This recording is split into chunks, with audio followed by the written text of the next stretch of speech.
से बड़ी खबर आपको बता दें, आईएसआई के लिए जासूसी करने वाला आरोपी गिरफ्तार हो चुका है। राजस्थान इंटेलिजेंस ने जैसलमेर से पठान खान को गिरफ्तार किया है। बॉर्डर पर 0RD मोहनगढ़ में पाई गई थी संदिग्ध गतिविधि। भारतीय सेना के मूवमेंट की आईएसआई को यह जानकारी दे रहा था। रुपयों के लालच में आकर पाकिस्तान में जासूसी की ट्रेनिंग ली। पाकिस्तानी एजेंसी आईएसआई के लिए जासूसी करने वाला यही वो आरोपी है जिसकी गिरफ्तारी हो चुकी है। राजस्थान इंटेलिजेंस ने जैसलमेर से पठान खान को गिरफ्तार किया है। जैसलमेर में इंटरनेशनल बॉर्डर पर 0RD मोहनगढ़ में पाई गई थी संदिग्ध गतिविधि। इंटरनेशनल बॉर्डर के पास भारतीय सेना के मूवमेंट की आईएसआई को ये जानकारी दे रहा था।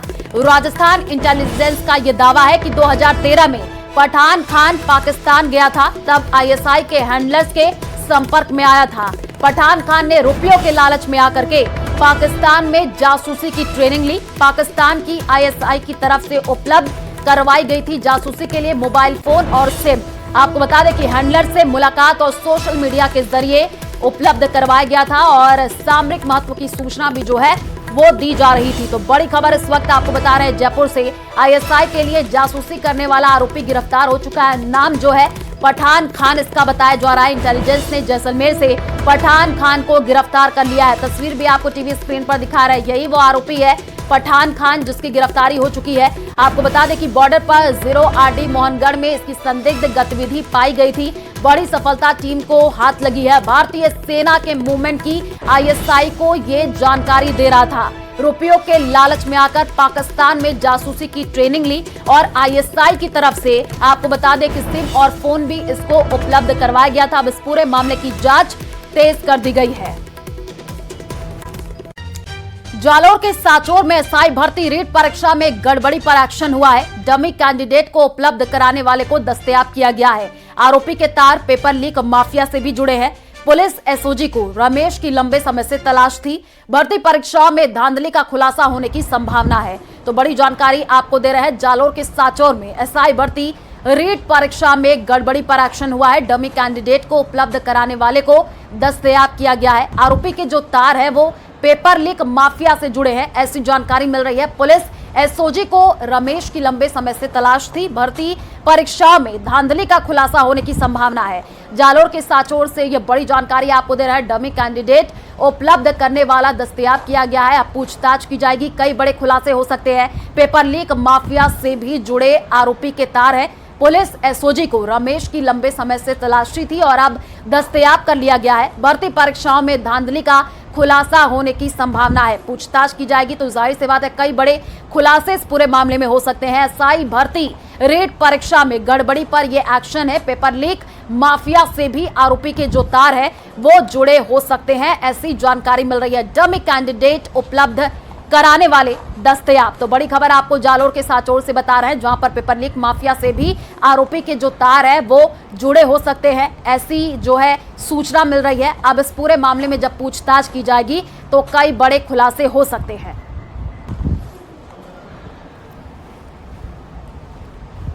एसआई भर्ती रीट परीक्षा में गड़बड़ी पर यह एक्शन हुआ है। आपको बता दें कि पुलिस एसओजी को रमेश की लंबे समय से तलाशी थी।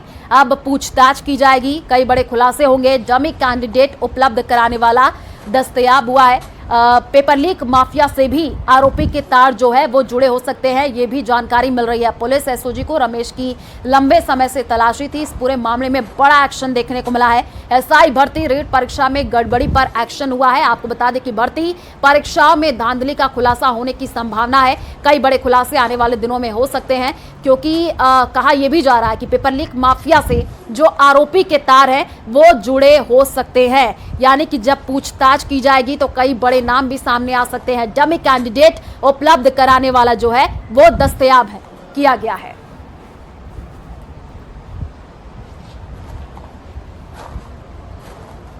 सीकर के अजीतगढ़ से खबर है, जहां अजीतगढ़ में पुलिस और ग्रामीणों के बीच पिछले महीने हुई मारपीट का मामला शांत नहीं हो रहा है। लोगों का ये आरोप है कि पुलिसकर्मी नशे की हालत में अजीतगढ़ के गढ़चकनेर की ढाणी डालावाली में एक शादी समारोह में पहुंचे और वहां डीजे पर महिलाएं और युवतियां नृत्य कर रही थी। पुलिसकर्मियों ने अपराधी को पकड़ने के बहाने धक्का मुक्की की है और उसके बाद वहां आपस में मारपीट हुई है, जबकि आरोपी व्यक्ति उस समय गोवा में था। पुलिस पर आरोप है कि उन्होंने घटना को दबाने के लिए झूठी एफआईआर दर्ज करवाई है। मामला थाना अजीतगढ़ में दर्ज किया गया है। श्री माधोपुर थाना अधिकारी द्वारा जांच में निर्दोष लोगों को जेल भेजा गया। अन्य लोगों को भी फंसाने के लिए पुलिस अब लगातार दबिश दे रही है। नहीं चलेगी, नहीं चलेगी, नहीं चलेगी। प्रशासन की गुंडागर्दी नहीं चलेगी। पीड़ितों को न्याय मिले, न्याय मिले।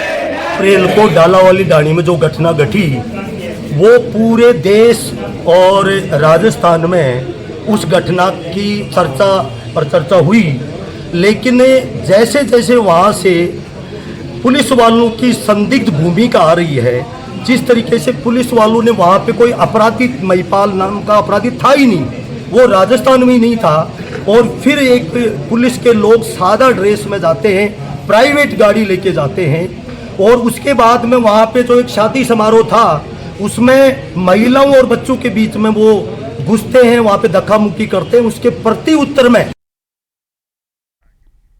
और इसी बीच उदयपुर से बड़ी खबर सामने आ रही है। फर्जी तरीके से चल रहे कॉल सेंटर पर कार्रवाई हुई है। कनाडा के ग्राहकों के साथ करते थे ठगी। अमेजॉन ऐप के नाम से बैंक के फर्जी प्रतिनिधि बनकर के ठगी कर रहे थे। पुलिस ने 41 आरोपियों को गिरफ्तार किया है। नागालैंड, असम, दिल्ली, मणिपुर, मेघालय और अहमदाबाद के ये आरोपी है। डाकन कोटरा स्थित सफार होटल में वन वे टेक्नोलॉजी के नाम से चल रहा था कॉल सेंटर, ऐसी जानकारी मिली है। पुलिस ने 30 लैपटॉप और साथ ही साथ 29 हेडफोन, माइक, 25 लैपटॉप, चार्जर और 48 मोबाइल भी जब्त कर लिए हैं। तो बड़ी खबर आपको बता रहे हैं उदयपुर से, जहां पर फर्जी तरीके से कॉल सेंटर चल रहा था, जिस पर बड़ी कार्रवाई देखने को मिली है।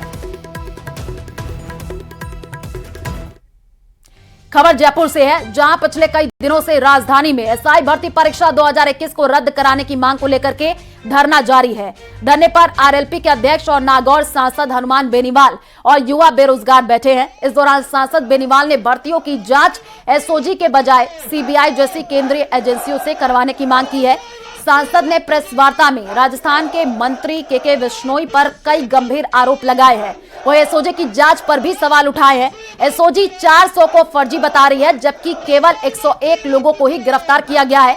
बेनीवाल ने एसओजी पर भ्रष्टाचार के आरोप लगाए हैं। उन्होंने दावा किया कि वे अगले कुछ दिनों में 1 लाख युवाओं के साथ जयपुर में महारैली करेंगे।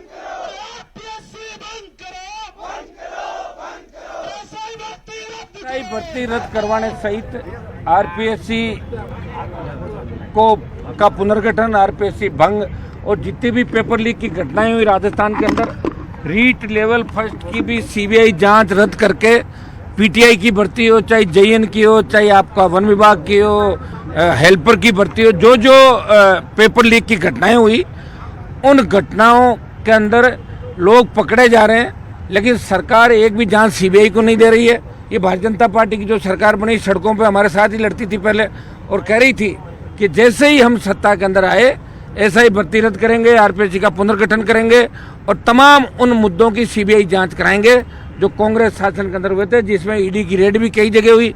कलाम कोचिंग से लेके बजरी माफिया के खिलाफ जो तमाम मुद्दे थे राजस्थान के अंदर, उनको लेके भारतीय जनता पार्टी का स्टैंड था कि अगर हम सरकार में आए तो इन तमाम मामलों की जांच कराएंगे। दुर्भाग्य से 1.5 साल भजनलाल सरकार को हो गया, लेकिन एक भी मामला सीबीआई को नहीं दिया। और एसओजी के अंदर भी जो मामले चल रहे हैं, अभी सिर्फ 101 लोगों को पकड़ा है, 400 को एसओजी फर्जी बता रही है। एसओजी के अंदर भी एक कमरा है साइड में जिसमें लेन देन का मामला चलता रहता है। आप आओ, आप लाओ, चलो आपको निकाल देंगे 1 करोड़, ये वो। मैं आपको 2-3 लोगों के नाम भी आने वाले समय सबूत के साथ दूंगा, जिसके अंदर बच्चे पैसे देकर उनको आए और परिजन, बच्चे को तो गिरफ्तार कर लिया, परिजनों को मुकदमे से निकाल दिया। तो एसओजी भी कोई दूध की धुली नहीं कि 100% एसओजी ठीक हो सकता है, कोई एक व्यक्ति ठीक हो सकता है, लेकिन नीचे लोग तो वही है जो पुलिस एसओजी के अंदर गए। ये दुर्भाग्य राजस्थान का, और इसको लेके हम लगातार सड़कों में। 6ठा दिन एक सांसद एसआई भर्ती के अभ्यर्थी तो आपको कम नजर आएंगे, दूसरे तमाम जो लोग हैं जो राजस्थान को बचाना चाहते हैं, तमाम नौजवान इस राजस्थान के सम्मान की लड़ाई के अंदर हमारे साथ खड़ा है। डिपोर्ट होंगे बांग्लादेशी। जम्मू कश्मीर के पहलगाम में आतंकी हमले के बाद पूरे देश में सुरक्षा एजेंसियां अलर्ट है। इस बीच प्रदेश सरकार ने राजस्थान में अवैध तरीके से रहने वाले विदेशी नागरिकों पर शिकंजा कसने के निर्देश दिए हैं। बुधवार शाम सीएम की अध्यक्षता में हुई हाई लेवल मीटिंग के बाद जयपुर पुलिस कमिश्नरेट की टीमों ने अलग अलग इलाकों से 100 से ज्यादा संदिग्धों को पकड़ा है। ये रिपोर्ट देखिए।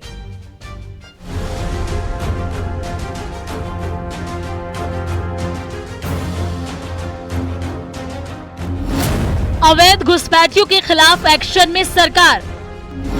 प्रदेश भर में की गई अवैध बांग्लादेशियों की पहचान।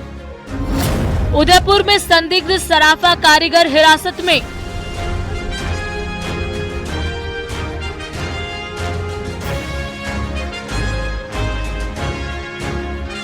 अवैध बांग्लादेशी नागरिकों के खिलाफ प्रदेश सरकार के सख्त एक्शन के बीच पुलिस का एक्शन जारी है। जगह जगह छापेमारी की जा रही है। 600 से ज्यादा बांग्लादेशी नागरिकों को चिन्हित किया गया है, जिनके कागजात खंगाले जा रहे हैं। बुधवार शाम सीएम की अध्यक्षता में हुई हाई लेवल बैठक के बाद जयपुर पुलिस कमिश्नरेट की टीमों ने अलग अलग इलाकों से 100 से ज्यादा संदिग्धों को पकड़ा है। पुलिस इनकी नागरिकता के दस्तावेज खंगाल रही है। पकड़े गए अवैध बांग्लादेशी नागरिकों को अलवर डिटेंशन सेंटर भेजा जाएगा और फिर इन्हें डिपोर्ट करने की कार्रवाई की जाएगी। मुख्यमंत्री भजनलाल शर्मा की अध्यक्षता में हुई हाई लेवल मीटिंग के बाद में राजस्थान में अवैध रूप से रहने वाले बांग्लादेशी नागरिकों के खिलाफ एक्शन शुरू हो गया है। यदि राजधानी जयपुर की बात करें तो जयपुर कमिश्नरेट की टीम ने 100 से ज्यादा अवैध संदिग्धों को पकड़ा है, जो कि बांग्लादेशी उनके दस्तावेज खंगाले जा रहे हैं कि आखिरकार क्या वे वैध डॉक्यूमेंट्स के जरिए राजस्थान में रह रहे थे या फिर वे किसी फर्जी तरीके से बनाए गए डॉक्यूमेंट्स के आधार पर भारतीय नागरिक बनकर के राजधानी जयपुर और यदि बात करें प्रदेश की तो प्रदेश के अन्य जिलों में भी रह रहे थे। तो इसी तरह राजधानी जयपुर के अलावा प्रदेश के अन्य जिलों में भी पुलिस कार्रवाई कर रही है और देख रही है कि आखिरकार कहां अवैध रूप से बांग्लादेशी नागरिक रह रहे हैं। यदि वे यहाँ पर रहते हैं तो उनको धरपकड़ करके उनको डिपोर्ट कराने का काम भी राजस्थान की पुलिस BSF के माध्यम से करेगी। इन सब के बीच गृह राज्य मंत्री जवाहर सिंह बेढ़म का बयान सामने आया है। इन्होंने साफ कर दिया है कि देश और प्रदेश में अब एक भी अवैध नागरिक नहीं रहेगा। काफी दिनों से शिकायतें भी मिल रही थी। ये लोग अवैध कॉलोनियां बसा करके जिस तरह से बसकर यहाँ विभिन्न गतिविधियों में सम्मिलित होकर के लोगों के शांति भंग करने में भी कई लोगों का हाथ मिला। तो भारत की सरकार ने भी इस पर कठोर कदम उठाए हैं और प्रदेश के मुख्यमंत्री आदरणीय भजनलाल शर्मा साहब ने भी एक बैठक लेकर के निर्देशित किया है कि हम चिन्हित करें कि कौन कौन लोग बाहर से आकर अवैध रूप से रह रहे हैं, उनको बाहर निकालने का काम किया जाए। और हम ये कह रहे हैं कि निश्चित रूप से सख्त कार्रवाई करेंगे। कोई भी व्यक्ति शांति भंग नहीं कर सके, हमारी व्यवस्था को बिगाड़ने की कोशिश नहीं करे। उसके लिए हमारी आंतरिक सुरक्षा भी मजबूत है और सीमाओं पर देश के प्रधानमंत्री आदरणीय नरेंद्र मोदी जी के नेतृत्व में पूरी मुस्तैदी से हम पड़ोसी को जवाब देने के लिए तैयार हैं। पहलगाम में आतंकी हमले के बाद उदयपुर में भी पुलिस एक्शन मोड में है। अवैध बांग्लादेशियों की धरपकड़ के लिए अभियान चलाया जा रहा है। घंटाघर थाना इलाके में पुलिस ने संदिग्ध सराफा कारीगरों को हिरासत में लिया है।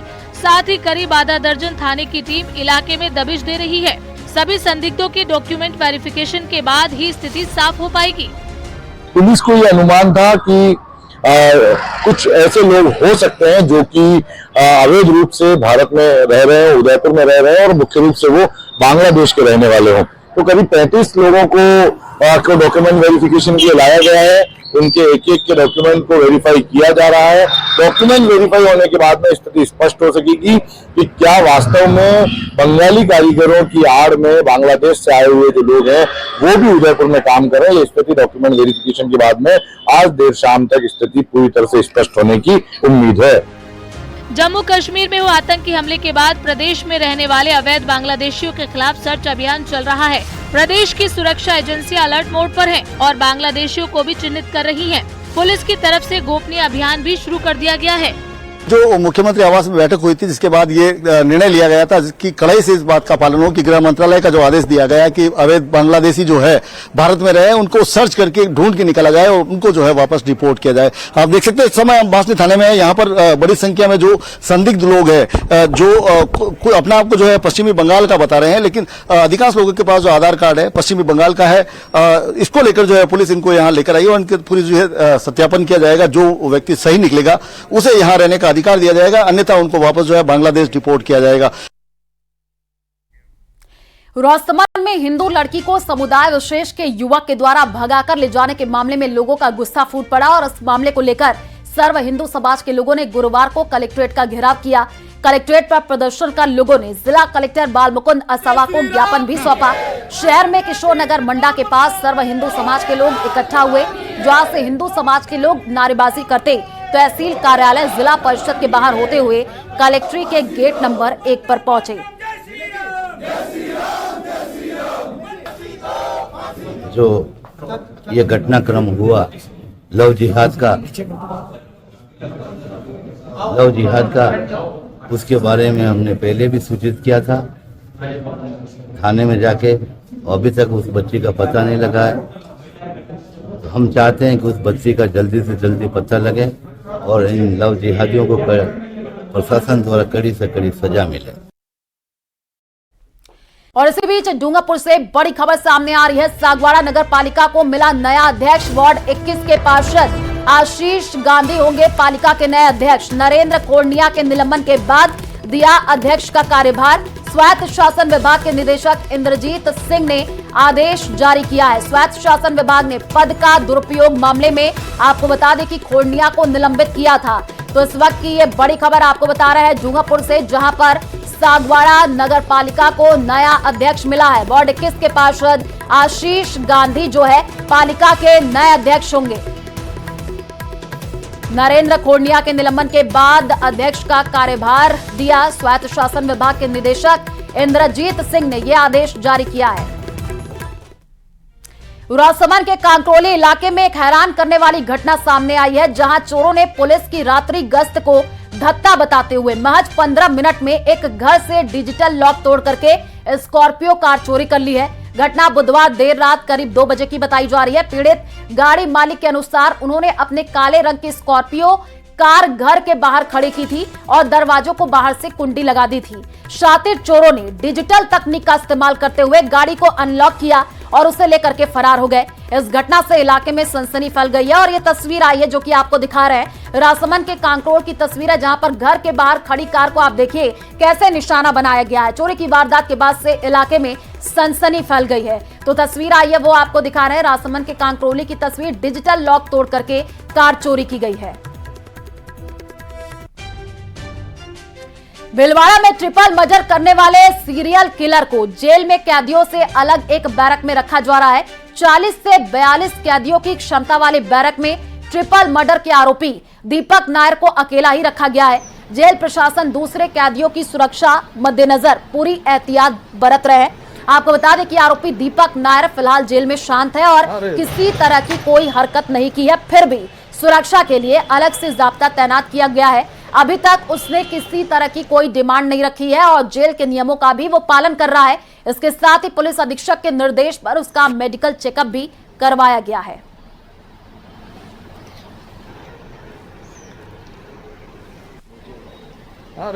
दीपक नायर सीरियल किलर, हाल फिलहाल उसको जेसी हो चुकी है और भिलवाड़ा जेल में वो रह रहा है।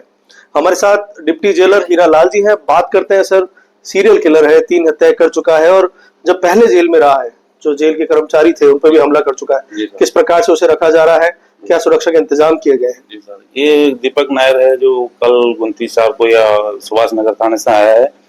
इसको जेल पर आते ही हमने कड़ी सुरक्षा के हिसाब से इसको बेरिंग नंबर 3 में, जहाँ पर 40-42 बंदी रखते हैं हम, उस बेरिंग को खाली कराकर इसको एक तलाक को दीपक नायर को रख रहे हैं हम। और इसकी सुरक्षा में किसी प्रकार की कोई चूक की संभावना नहीं है। पूरी सुरक्षा का जाब्ता, सुरक्षा का पूर्ण ध्यान निगरानी रखी जा रही है। श्रीमान अधीक्षक महोदय द्वारा भी बार बार गश्त की जा रही है। जाब्ता पूरा सतर्क और सुरक्षित रखा जा रहा है। दीपक नायर किसी से बातचीत करने की इसने कोशिश की या पहले जो घटना की थी किसी पर हमला करने की, इस प्रकार की कोशिश, या शांत रह रहा है, क्या करता है बैरक में? नहीं सर, दीपक नायर अभी जो है तो अभी तो ऐसी कोई हमें एक्टिविटीज नहीं दिखी है जिस तरह से कोई हमला या कोई अनुचित का काम करने की, कार्य करने की। और इसको पूरी सुरक्षा और निगरानी में रख रहे हैं और सुरक्षा का पूरा ही हम इंतजाम कर रखा है सबसे। झुंझुनू के उदयपुर वाटी के बाशिंदे इन दिनों खौफ के साए में सांस लेने के लिए मजबूर हैं और ये डर किसी भूत प्रेत या जंगल के जानवर का नहीं बल्कि थार सवार बदमाशों का है जो रात के वक्त आते हैं और वारदात से दहशत की लकीर खींच जाते हैं। ये रिपोर्ट देखिए।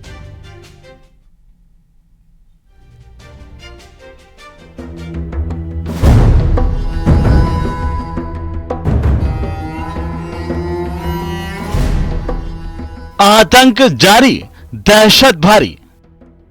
थार सवार बदमाशों का आतंक, हर रात नई वारदात। 1 मई की रात 2 वारदात। उदयपुर वाटी के बाशिंदे। तारीख 1 मई, वक्त 3:12। जगह उदयपुर वाटी, झुंझुनू।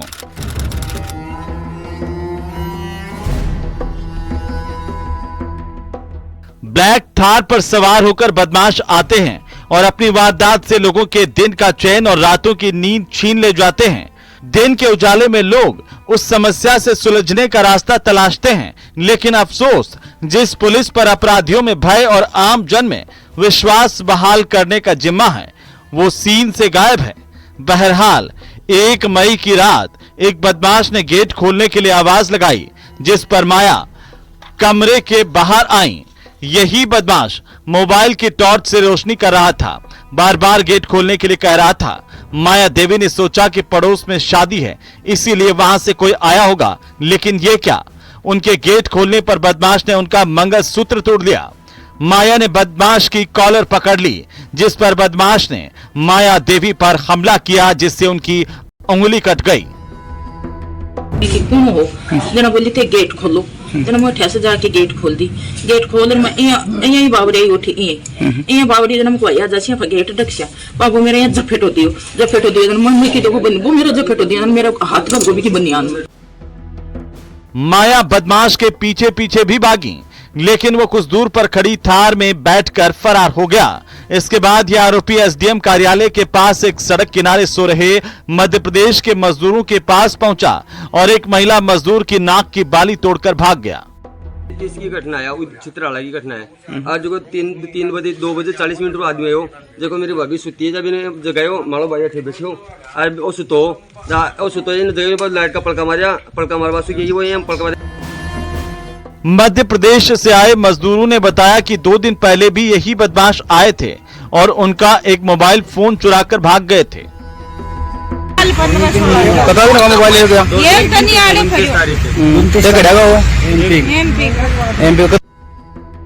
इसी बीच एक पीड़ित के परिवार ने ऐसा सच बताया जिसके बारे में कोई सोच भी नहीं सकता। माया के परिजनों ने जब पुलिस तक फरियाद पहुंचाई तो बदमाशों को दबोचने के बजाय पुलिस ने पीड़ित महिला से ही धमकी भरे अंदाज में कहा कि असली गहने की ज्वेलरी पहनने की जरूरत क्या थी। अरे मैं पुलिस वाले बोले कि पैर सोना जरूरी थोड़ी हो और बोल गया मैं नकली क्यों पैर यार। 3 दिन में 3 वारदात के बाद उदयपुर वाटी के लोग खौफ के साये में सांस लेने के लिए मजबूर हैं। रात में हो रही वारदात ने उदयपुर वाटी पुलिस की गश्त की पोल खोल करके रख दी है। न्यूज 18 राजस्थान के लिए झुंझुनू से कृष्ण सिंह शेखावत की रिपोर्ट।